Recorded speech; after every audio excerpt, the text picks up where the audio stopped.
Un couple. C'est Mélisse et Lobna, dormant et se reposant dans leur lit, sur des plans déroulés de linge ridé.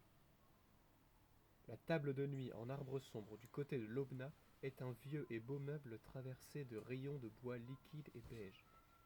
C'est, dans la pièce, un petit meuble faisant marchepied à un patrimoine plausible, qui s'effondre dès qu'on pose le regard à travers de la pièce sur le simple cube en contreplaqué clair piqué de clous rouillants, une symétrie provisoire de pacotille. La gémellité immobilière est un luxe qu'on compense surtout par des fantaisies rhapsodiques dans cet appartement où deux êtres prennent sur eux seuls la constance de leur amour. Lobna et Mélisse se réveillent. Leurs mollets frottent lourdement les sous-draps froissés et redessinent ces lignes, comme de très lents séismes faisant voguer des continents. Les deux moitiés s'embrassent, se lèvent, s'embrassent et reculent sur l'onomatopée du parquet craquant. La pulpe de leurs lèvres, humide, leur fait sentir un léger vent frais et invisible dans l'air lourd de l'été. Leurs dos rouges et transpirants sont comme le cuir de deux moitiés de pommes dont la rosée s'étale. C'est toi la pomme, irruptait l'inconscient de Lobna à l'égard de mon poétisme douteux. Mais la répartie lui manquait. Mélisse regarde la fenêtre. On voit sous le soleil les traces de la dernière pluie.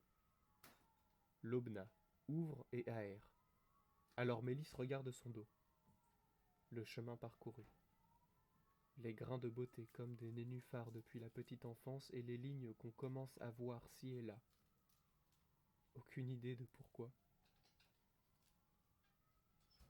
Il y a deux choses à faire quand on commence à se perdre et s'émerveiller dans des dunes d'omoplates et des oasis scapulaires. Continuer à s'émerveiller et arrêter de végéter face à la finitude d'un bonheur insignifiant. Vite, vite, mais vite, très vite, bouge ton cul et on part, je ne veux pas que notre amour naisse ici. Je veux le disperser comme les cendres d'un beau vieillard. Il est probable que Lobna n'y ait jamais pensé jusqu'ici. Mais y peut-on grand-chose à la faiblesse de l'écoute quand la parole est si belle?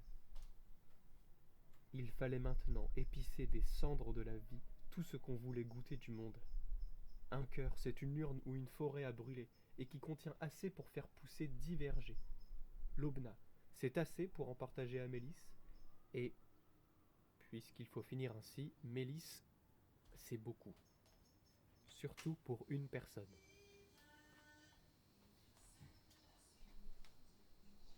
Est-ce qu'on parle de partir? On parle d'un voyage? Je m'y refuserai.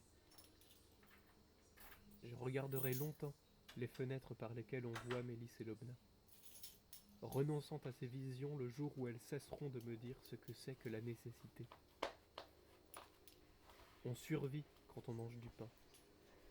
On vit quand on mange un fruit frais.